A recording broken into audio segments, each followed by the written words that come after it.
Excerpts from a Japanese text on symbols and cognition, and then also a section on different mathematical and computational models. Yeah, used across several fields. So a pretty diverse set of sources, but there seems to be a theme here. Definitely seems like you're interested in figuring out how we make sense of the world. Exactly, and if we can build machines that kind of think like we do. Yeah, a question that's occupied scientists and philosophers for centuries. The first thing that stood out to me from these sources was this whole idea of symbols. Oh, yeah. Interesting choice. We use them all the time, right? Yeah. Like a red octagon means stop a thumbs up, means good job. Seems pretty straightforward at first glance. Well, that's where things get a little more complex. The word symbol can actually mean a lot of different things. Oh, okay. In math, for example, Yeah. a symbol might just be a simple substitution. Like x equals 10 or something. Exactly. But the symbols we use in everyday life, they're much richer. Right. They have more nuance. Okay, so more than just a one-to-one kind of thing. Right. Like that thumbs up you mentioned. It Yeah. could mean, okay, good job, or even be sarcastic, depending on the situation. Yeah, that's true. Hadn't even thought about that. The Japanese text you sent actually makes a distinction between signs and symbols. Okay, how do they break that down? Well, a sign is more like that mathematical substitution, a direct replacement. Gotcha. But a true symbol, it involves interpretation Yeah. and meaning making. Okay, so the stop sign is a sign because it has that fixed meaning, Yeah. but the thumbs up is a symbol because its meaning can change with the context. Precisely. And it's not just the context you need to consider the situation. Right. The relationship between the people, even the tone of voice, to understand the true meaning. That makes a lot of sense. Think about it. How do you understand a thumbs up versus a stop sign?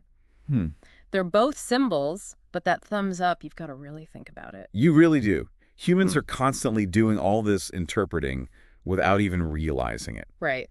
And that kind of brings us to robots because the traditional AI approach, what they call symbolic AI, Yeah. they've always struggled with this, haven't they? It's a big challenge for symbolic AI, for sure. Because symbolic AI tries to give robots knowledge by pre-programming everything. Yeah, give them all the answers up front. Like, imagine trying to teach a robot about love by, like, giving it a dictionary or something. Or every love song ever written. You'd probably end up with a robot that can spout poetry, Uh-huh. but has no idea what love actually feels like. Exactly. That's a good way to put it. It's like trying to explain color to someone who can only see black and white. It just wouldn't translate. And that seems like a major limitation of that whole approach. The real world is messy and ever-changing. Yeah. And symbolic AI just can't keep up. Which is why researchers are looking at a new approach. Right. It's called developmental robotics. So instead of programming robots with all the answers, we're letting them learn like children do. Through experience and interaction. Exactly. And the materials you sent mention one tool they're using. Oh, yeah. It's called probabilistic generative models. Right. And specifically, this model called MLDA. Now, I know that probably sounds a little complicated to our listeners. It is a mouthful. So can you break it down for us? Imagine a baby playing with blocks. They Okay. see the blocks, they touch them, hear them clack together. Makes sense. Over time, they start to form these categories in their mind. Like these blocks are red, these are square. Exactly. These are big. Oh, sure. MLDA helps robots do the same thing. Oh, so it's basically helping them categorize the world. Right. It takes all the sensory input, what the robot sees, hears, feels, and uses it to build categories. So instead of being told this is a ball, the robot figures it out through experience. That's the idea. And what's fascinating is researchers have done these experiments where robots use MLDA to categorize toys. The categories they formed were remarkably similar to how humans would categorize them. So even without being explicitly taught, the robots are developing a way of understanding objects that's similar to our own. It really suggests that there might be some fundamental similarities in the way humans and machines learn. Wow, that's pretty incredible. Even if we go about it in very different ways. And it's not just objects. The materials you sent also mention robots learning about location. Location, okay, how does that work? It's not like they're booking flights to Paris, are they? Not quite. But they are developing this understanding of place that goes beyond just like coordinates on a map. So more than just GPS. Right. Think about your own home, for example. Like- It's not just an address, is it? No, definitely not. It's full of memories, feelings, associations, all kinds of stuff. Exactly. And these robot location models, they're trying to capture that richness. Right. They're not just looking at a map. Yeah. They're using multiple data streams to build up this concept of place. What kind of data streams are we talking about? Their current location, the images they're seeing, Okay. even spoken words. So, like, if I told the robot, this is the living room. You're right. It's not just memorizing the coordinates. It's starting to associate that location with, With other things, comfy furniture, family photos. Yeah, exactly. That makes sense. And that's a big step towards robots understanding the world in a more human-like way. It is. But of course, location is tied to so many other things. It is. Including how we communicate about the world around us, which brings us to language. Ah, yes, the big one. We were talking earlier about robots learning words. Right. But how do they even know what a word is? That is a huge challenge. Seems like one of those chicken and egg problems, It is one of the first hurdles is this thing called word segmentation. Word segmentation. Figuring out where one word ends and another begins in a stream of speech. Okay, I'm starting to see the problem. Think about a baby, Yeah. hearing mommy loves you. Oh, yeah, that's tricky. How do they learn that those are three separate words? Right, you don't get those convenient little spaces between the words when you're first hearing them. Nope, you've got to figure it out. So are researchers stumped on this one? Not at all. They've made some really cool progress, actually. Really? Taking inspiration from human babies. How so? Babies don't just rely on sound patterns. They also pay attention to what's happening around them. Okay, so like if the baby sees a ball and hears the word ball at the same time, they start to connect those two. Exactly. It's all about this co-occurrence. Co-occurrence. Pairing words with the robot's sensory experiences. Interesting, okay. There's this model called NotebookLM MLDA. Another mouthful. It combines word segmentation with object learning. I see. So the robot sees a ball, hears the word ball, and starts to learn that that sound refers to that object. I'm starting to get it now. And that brings us back to our initial discussion of symbols. Oh yeah, full circle. These advanced models are moving beyond the limitations of simply defining everything for the robot beforehand. So these robots aren't working with predefined symbols like in symbolic AI. Right. It's a different approach. They're actually forming their own internal representations. Through their experiences. That's amazing. And that raises some really intriguing questions. Like what? What does it really mean to understand something? Whoa. Okay. Is it about having the right definition? Right. Or is it about building these rich connections between words, objects, and experiences? Okay, so we're getting philosophical now. It's a deep question. Literally a deep dive. Are we saying robots are starting to think more like humans? That's the question, isn't it? Well, they are certainly learning in ways that are more analogous to human development. Okay. But there's still a lot we don't know about how this kind of learning ultimately leads to that complex understanding we see in humans. That makes sense. But how do researchers even know? Yeah. If a robot has actually learned something, That's a great question. instead of just memorizing patterns. It gets at the heart of what we even mean by learning. So how do they test for that? One way is by seeing if the robot can generalize its knowledge to new situations. Give me an example. So, like, if the robot learns the word ball by playing with a red ball, can it then identify a blue ball as also being a ball? I see. So can it apply the concept to something new? Exactly. Or if it learns to navigate a particular room, can it apply that knowledge to a different but similar room? So it's about adaptation and flexibility. This ability to adapt and apply knowledge to new contexts, Makes sense. it's a key indicator of true learning. It reminds me of how kids learn. How so? They don't just memorize facts, they learn concepts, Right. and then they can apply those concepts in different situations. It sounds like researchers are trying to recreate that same kind of flexible learning in robots. Exactly. But human learning isn't just about recognizing patterns and generalizing. So not. It's also about making inferences, drawing conclusions, even coming up with totally new ideas. You're talking about creativity. Yeah. So are researchers working on ways to get robots to do that too? Absolutely. One area of research that's particularly exciting is what's called creative AI. Creative AI. Okay, so robots writing poetry, composing symphonies.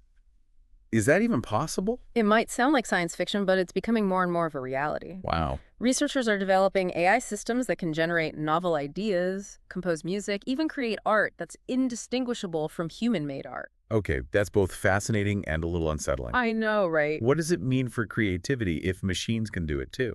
It's a question that's pushing us to rethink our own understanding of creativity. It is. Is it something unique to humans? Right. Or is it a process that can be replicated, even surpassed by machines? Another one of those classic AI conundrums. The more we learn, the more we realize how much we don't know. It's true. Okay. I'm definitely feeling that existential crisis creeping back in. Maybe we should shift gears for a bit. Yes, please. What else were you curious about? Well, you mentioned a simulator platform earlier. Oh, yeah. What's that all about? The Sociointelligenesis Simulator, or SIGVERSE for short. SIGVERSE. It's a tool that allows researchers to study social interaction and learning in virtual environments. So, like The Sims, but for scientists. It's a good analogy, but SIGVERSE is much more focused on research. How so? Researchers can create these detailed virtual scenarios and then observe how virtual agents behave within those scenarios. You mean like little virtual humans? Exactly. And these virtual agents can be programmed with different cognitive abilities, social skills, even personality traits. Wow, so it's a whole simulated world. And then researchers can run experiments to see how they interact with each other and learn from each other. I can see how that would be really useful for studying things like social dynamics. It is. And the emergence of cooperation, all that kind of stuff. Precisely. It allows researchers to test different theories and explore the factors that contribute to social behavior. This connects back to our discussion about symbols and meaning. Oh, yeah. How so? In a way, these virtual environments are like mini societies Okay. with their own sets of rules and symbols. That's a great observation. And it highlights how much we still have to learn about how meaning is created and shared, Right. both in human societies and in the artificial worlds we're creating. It makes me think about the ethical implications of all this. Oh, interesting. If we're creating these sophisticated virtual agents, Yeah. do we have like a responsibility to treat them ethically? That's a really important question, and one that's being debated more and more as AI becomes more advanced. It is. Where do we draw the line between simulation and reality? Right. And what are our ethical obligations to the intelligent systems we create, even if they exist only in virtual worlds? It seems like every time we answer one question about AI, What happens? 10 more pop up.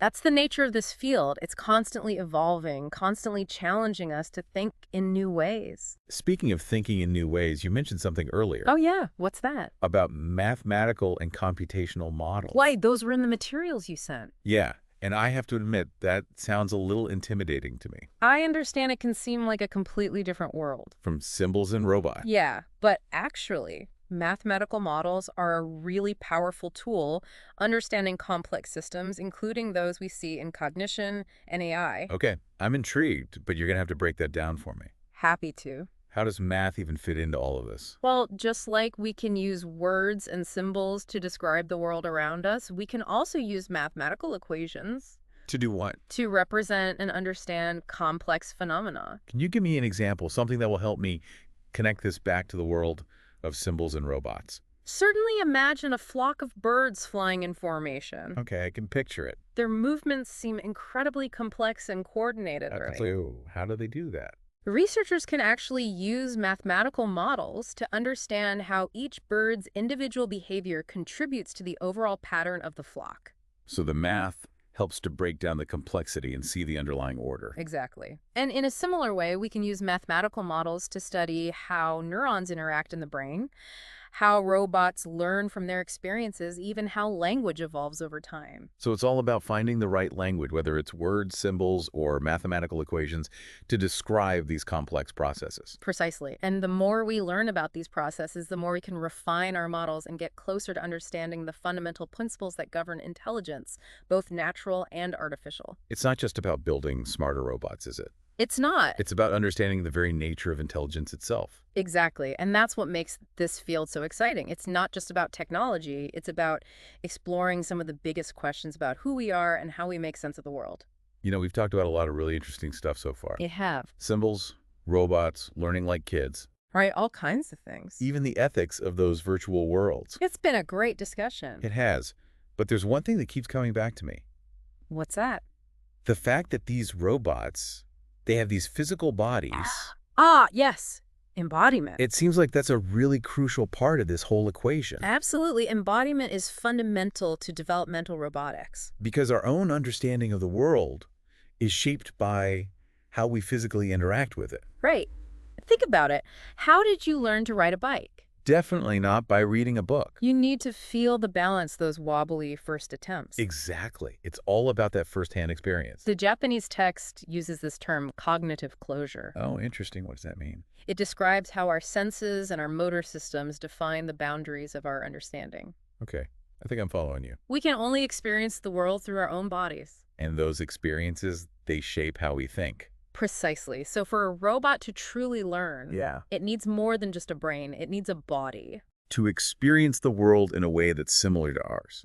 A body that lets it interact with the world. So what kind of robot bodies are we talking about here? All kinds. Humanoid robots, robot dogs, even some really strange and unique forms. The key is that they have to be able to move around in the world. Interact with their environment in a meaningful way. That makes sense. Yeah. So what can these embodied robots do that a disembodied AI just can't? Well, for one thing, they can learn from their mistakes. Oh, how so? In a much more direct way, imagine a robot trying to walk across a rocky terrain. Okay. It might stumble and fall a few times. Robots make mistakes too, huh? But each time it falls, Yeah. it's gathering information about how to adjust its movements. So it's learning through trial and error. It's not just about having a body, it's about having a body that can learn and adapt. That makes a lot of sense. And this brings us back to symbols and meaning. Full circle again. When a robot interacts with the world through its body, it's grounding its understanding in those physical experiences. So it's not just manipulating these abstract symbols, it's connecting them to real-world action. And to real-world consequences. Exactly, and that's a crucial step towards building truly intelligent machines. Machines that understand the world more like we do. It's been quite a journey. It really has.